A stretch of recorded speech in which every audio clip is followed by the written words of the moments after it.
Oops. Sorry about that. I did not realize we're starting so fast, but here we are. Welcome to the Darkstream, VoxDay, voxday.net, and unauthorized.tv. Let me get the chat fired up. Here we go. So yeah, I was not planning to get, I was planning to play the introduction song, but so much for that. And I was just reading an interesting essay, and it was an open letter to Rod Dreher, and I really enjoyed it. It's written by a guy. What's his name here? Let me see. It's written by somebody by the name, I don't even know where it was. Anyhow, apparently I lost it. Let's see. It's on Substack. Substack.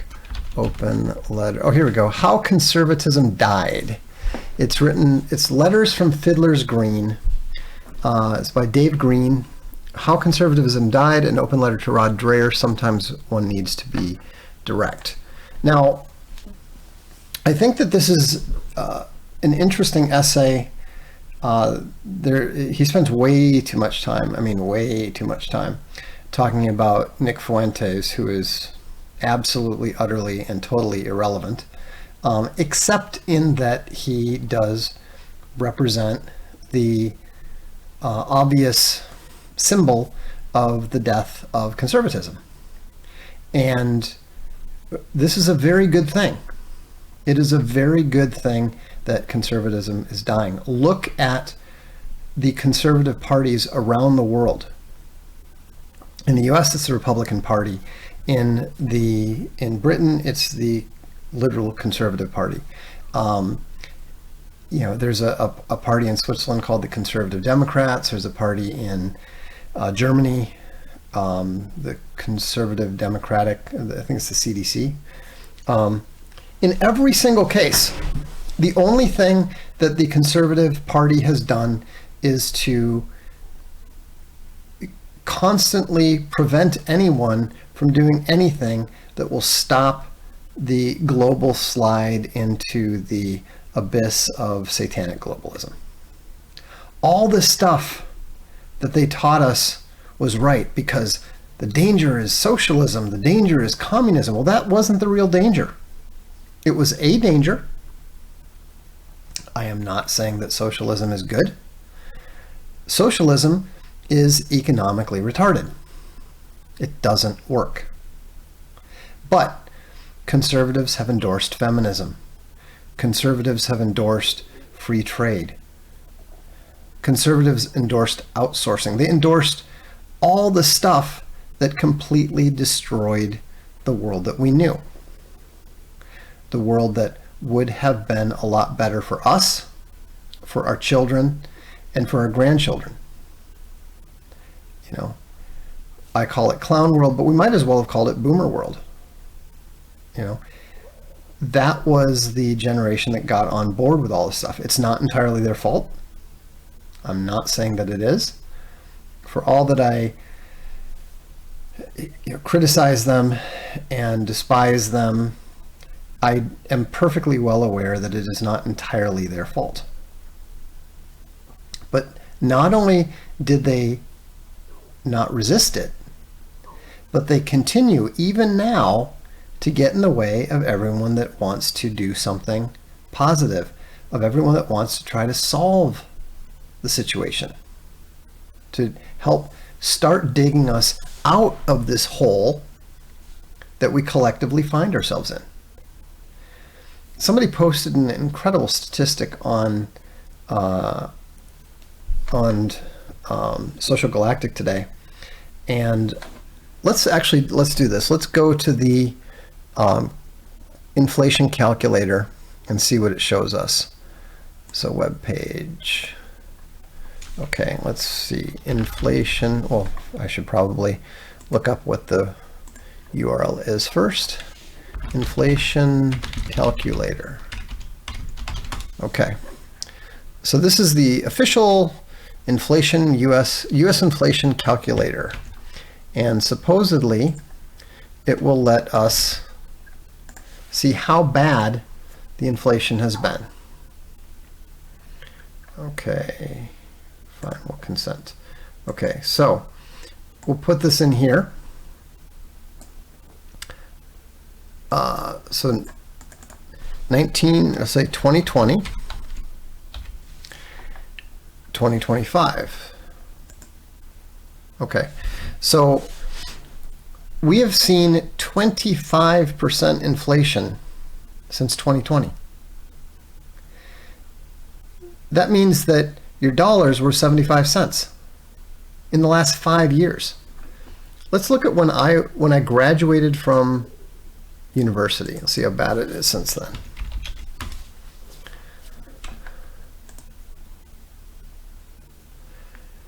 Wow. So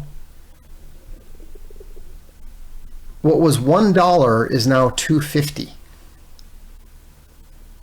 The money is worth less than half what it used to be when I graduated from college. How about when the boomers graduated? You know, they're always saying, oh, well, you know, so let's see, they would have graduated in what? Roughly 20 years older, so 1970.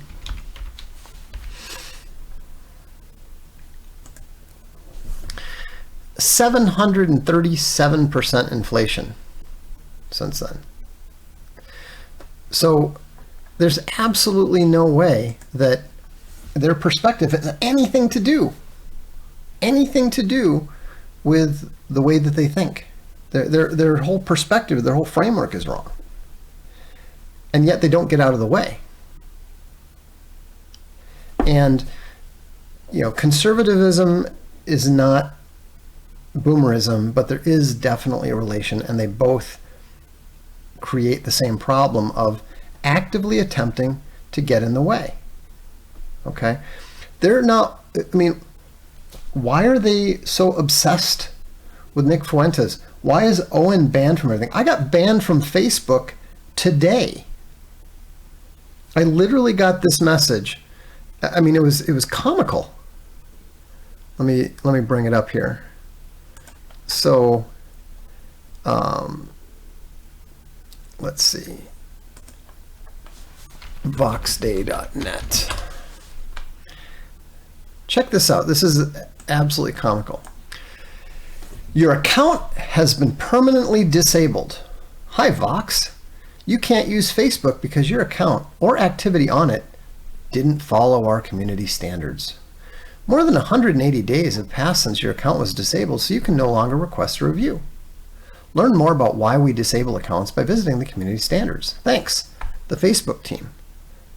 Now, I couldn't care less about being banned from Facebook. You know why? Because I haven't used it in 5 years. I actually requested that I think I requested that my account get deleted 5 years ago. I haven't logged in. I haven't used it. I don't even know what my login is. So why are they banning me now? Why? Because obviously I am a counter-narrative individual. I'm public and I'm counter-narrative. But they're so focused on trying to shore up this absolutely absurd narrative that can't survive. The narrative cannot survive. The usury cannot survive. Clown World cannot survive. It doesn't function. There's not a single thing that you or me or anybody else has to do to bring it down, because it is collapsing under the weight of its own contradictions. You cannot have a feminist society and have population growth. You can't even maintain a society that is feminist. So they try to fix it. But they want to keep it, but they want to fix it. Oh, so we'll bring in immigrants. From where? Well, you can't bring them from Europe. Europe's just was even worse off in terms of the feminism, the bad economic policies and so forth. So you're going to bring them in from other countries where they have different cultural preferences, different moral values, different priorities, and even aside from the obvious nonsensical nature of that solution, given the idea of a democracy, hey, guess what? They're not going to vote the way that people whose parents and grandparents and great grandparents and going back 7 or 8 generations, they're not going to vote that way. They want different things. They have different ideas, which is fine in their own country. I mean, look at how rapidly Great Britain has declined, and they had barely a single African in the entire island until the Windrush generation. One boat comes over from Jamaica, and 50 years later, London is a complete shithole. I mean, the outrage in Britain is going off the charts. The government's about to collapse after the previous government, the Conservative government, created the situation. Well, that's not fair. The Labour Party government of Tony Blair created the situation. Then as soon as the Conservatives got in, they did nothing to fix it. They actively prevented anyone and banned everybody who wanted to fix it, by calling them racists and bigots and all that sort of thing. And now the Conservative Party is on the verge of being completely wiped out. Probably because they were dumb enough to first put an Indian in charge, Dishy Rishi. The funniest thing is he's this tiny little Jeet with a giant head, and they actually tried to bill him as a sex symbol of sorts. That's what Dishy Rishi was actually how he was referred to. Totally absurd. And then now the Conservative Party is being headed by a African woman. Gee, that's going to go well.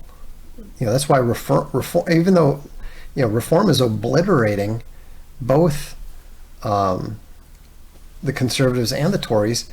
I mean, this may end up the Conservative Party may not survive at all. It wouldn't surprise me if it's just completely dead in the next 4 years, because they haven't learned a thing. Conservatives can't learn.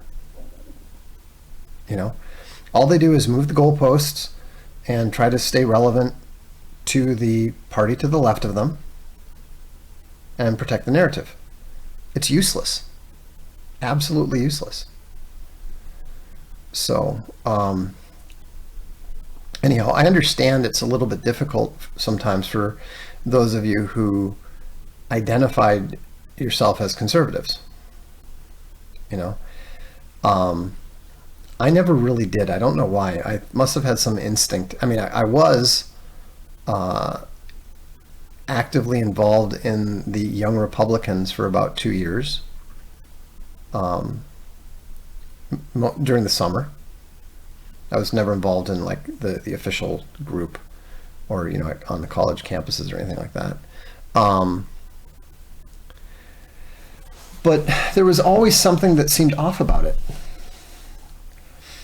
Kajia says, losing in slow motion while wearing a cowboy hat was a great quote about conservatives. Yeah, Ronald Reagan, for all that we lionized him at the time and thought he was great, he was a complete disaster. I mean, I remember at the time thinking that the Immigration Reform Act was a bad idea because it was we'll just give them amnesty once and then never again. And I was thinking, well, why are you giving it to them at all? Well, why? If it's not good, if it's not a good idea to do it in the future, why would you do it now? And that was when, this is in 1980. That was when the demographics were still fixable. That was when the demographics could have still been peacefully resolved without war or violence, just like it was under Operation Wetback with President Eisenhower. If Reagan had done that, he would have been a great president, but he didn't. And obviously the Bushes were a disaster. Clinton was even worse, and then all hell broke loose under Bush and Obama. But and Europe's in a similar situation. It's not quite as bad because it started later, and because the gap between the migrants and the native peoples was even more obvious and hard to avoid noticing. But Space Bunny and I were talking about it, and one of the things that's going to be difficult for people my age, for the Generation X age, is that we need to stay out of the way of the younger generations who have nothing to lose and who will be willing to do what is necessary to do the needful, as it were. Because a lot of the things that they're going to do, a lot of things that they're going to want to do, are going to strike us as a bit much. Is that really necessary? And you know what? It's not for us to say. They're the ones that have to live in the world that is being shaped. They're the ones that the globalists are going to try to draft. In Ukraine, they're the ones that are getting dragged into, and dragged into the war and thrown into the abattoir of the Russian army. Now, I don't understand why. I don't understand why they're putting up with it. I mean, it's astonishing to me that so many young Ukrainian men would rather take their chances against the Russian army than against some rear echelon bullies and some political cowards who rely on other people to do everything for them anyhow. But, that's neither here nor there. Propaganda, of course, and narrative is a very powerful force, and I have no doubt that they've been, we know that they've been propagandized for at least 10 years about how awful the Russians are. Fortunately, the Europeans are not buying that at all. The German government is making noises about a draft and how it might be necessary to have a war with Russia. And pretty much, every young German male is like, well, good luck with that. Who would lift a finger for the current German government? Who would lift a finger for the current British government? I certainly wouldn't criticize a young German or a young Frenchman or a young Brit who absolutely refuse to fight for those governments, because those governments are not for the people. Sam Freeman says, help Generation Z now by storing huge amounts of ammo for later. Exactly. The biggest thing that we can do for them, though, is to not repeat the lies. To make it very clear that we reject the narrative, that we reject the lies. Because the whole power of the narrative is the idea that it is the truth and it is the only truth. And it is not. It absolutely is not. Matimo sends a super chat. Thank you. Sends 5 stars and says, any authors you'd recommend to hit the throne's itch? I've read all the usual epics and Archaven Store.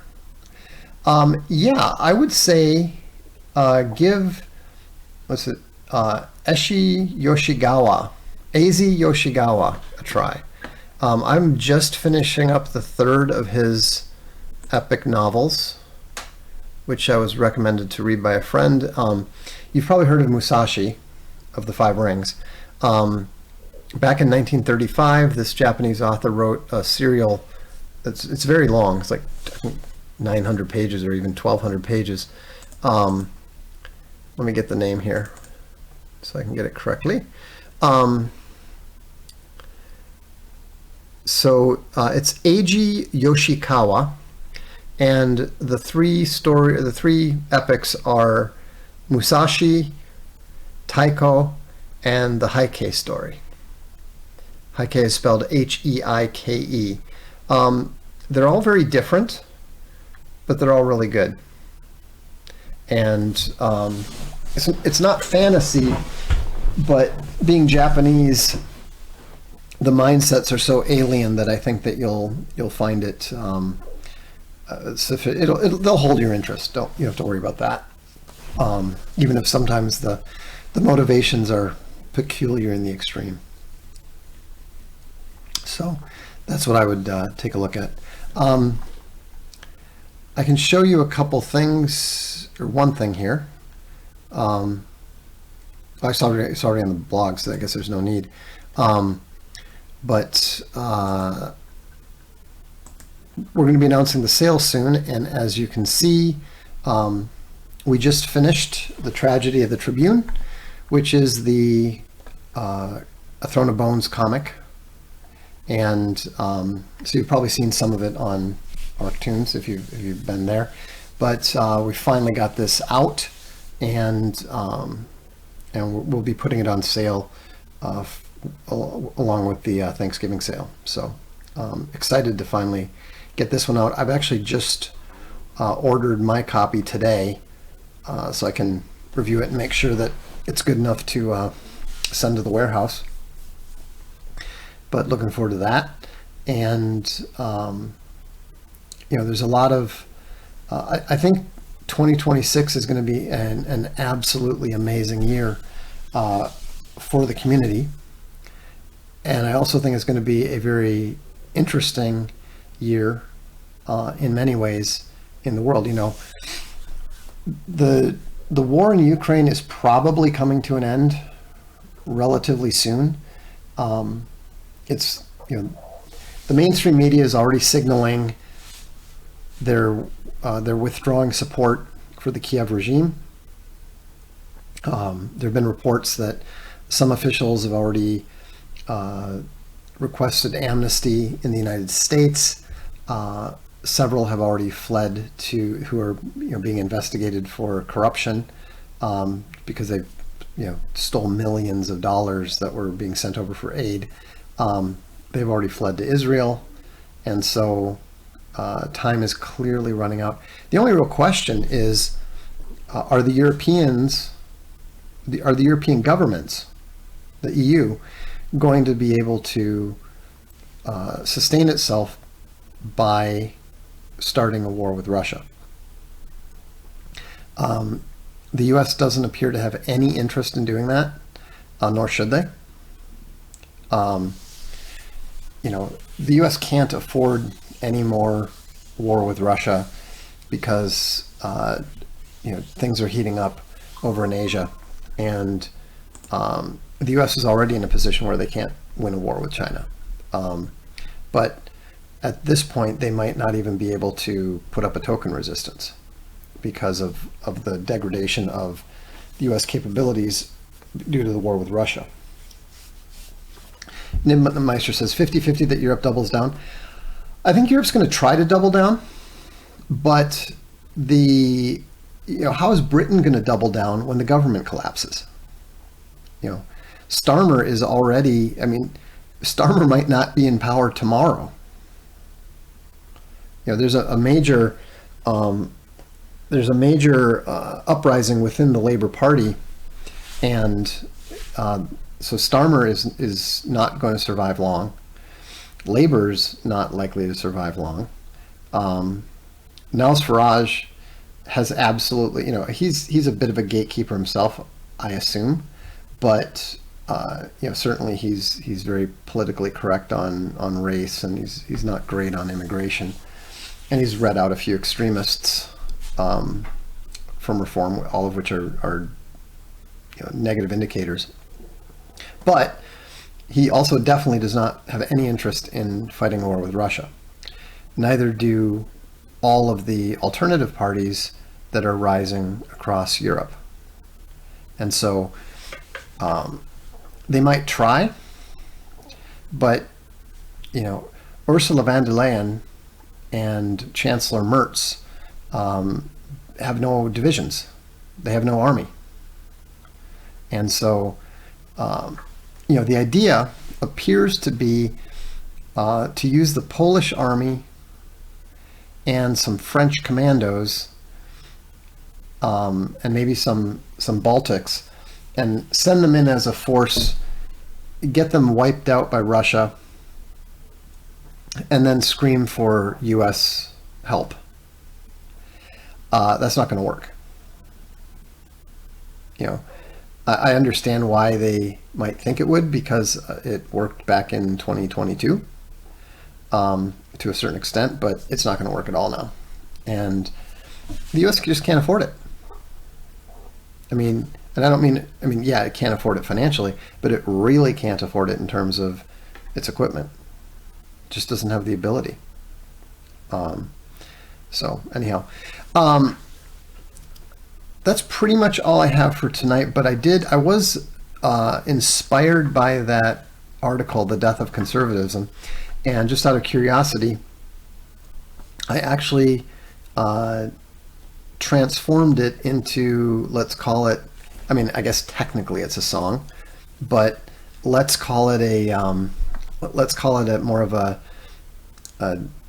dialect in verse, as it were. I think this makes for an interesting backdrop. Anyhow, this is just a little thing I threw together in 5 minutes. Maybe I'll poke around with it, but listen to the words though. This is not a song. Okay, this is not music per se. Listen to this as if it's dialectic. Listen to it as if it is the actual argument against the dying remnants of conservatism, and I think you'll find it a bit inspiring in that regard. I know I did. Anyhow, it hit the mood, it hit the vibe. I just called it The Inevitable.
They themselves made, now buried beneath the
refuse to acknowledge. This is how it dies.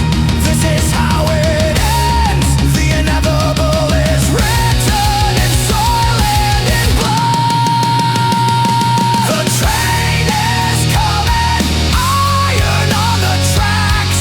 No one can stop what's already in motion. The train is coming, there's no turning back. You built the rails out of your own corrosion. The train is here. The train is here. The train is here.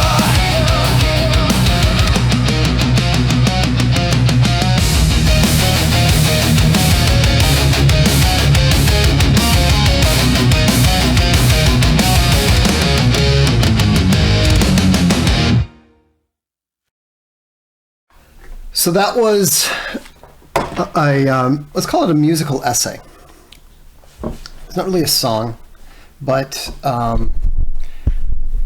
just if anyone wants to know my thoughts about conservatism, the death of conservatism, the necessary death of conservatism, why I'm not a conservative, I think I'm just going to send them that. It's like, I probably should, tweak it and do all the usual stuff. But, sometimes you just need to sum up what you think. And, what Dave Green was saying, what I've been saying for a while, what a lot of young Fuentes fans are saying. Like I said, I have zero trust and zero expectations of Fuentes. He'll sell out. It would surprise me if he didn't completely sell out. Because as Owen has pointed out, that's all that grifters have to offer is in the political world is the betrayal of their audience, to mislead their audience.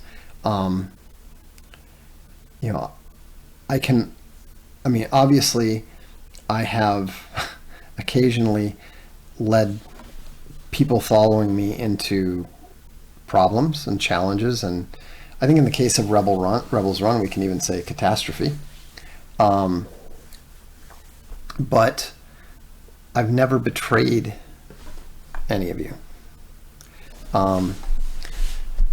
Same with Owen.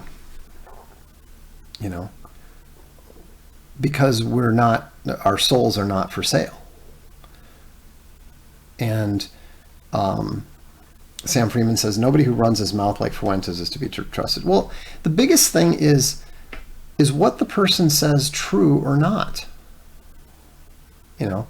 When he's running around challenging people to debate and then running away from me because he suddenly decides that I'm irrelevant. That was the moment when I just realized that he was just a complete fraud, because I debated practically no, that's not quite true. But most of the people that I debated were actually irrelevant from a media perspective. They weren't relevant or irrelevant from a knowledge perspective. They were capable of upholding their perspective. That's what made it worthwhile. But anyone who is devoted to the performative aspects is not to be trusted. And of course, we've already seen how in the aftermath of the reported Charlie Kirk assassination, that Fuentes suddenly started changing his tune about a lot of things. Surprised some people, didn't surprise me, didn't surprise Owen. And also, if you're running around saying that you're the most banned man in America, but you're not actually banned from any platforms. I mean, I don't even understand that. I mean, he must be banned from something, but all I know is that he certainly seems to be on a lot of mainstream media stuff for someone who's supposedly more banned than I am, more banned than Owen. You know, that being said, and this is something to watch for, and I will share it with you guys when it comes out. I do have a meeting with the reporter tomorrow, and it's going to be interesting to find out whether it's about the bindery, which is part of the idea, and how much of it is about me as a supposed political extremist, whatever. Yeah, Owen was banned from QuickBooks, for crying out loud. Even I haven't managed that, you know. I mean, I don't use QuickBooks, but I also don't use Facebook. That didn't stop them from banning me. Anyhow, the point is that what is going to happen is going to happen. You know, the people who run Clown World know what's happening. You know, back in 2004, they knew that the US was going to fall apart and they were going to be blamed for it. Correctly blamed for it. So the plan was to jump to China, and that's why you used to see all those articles.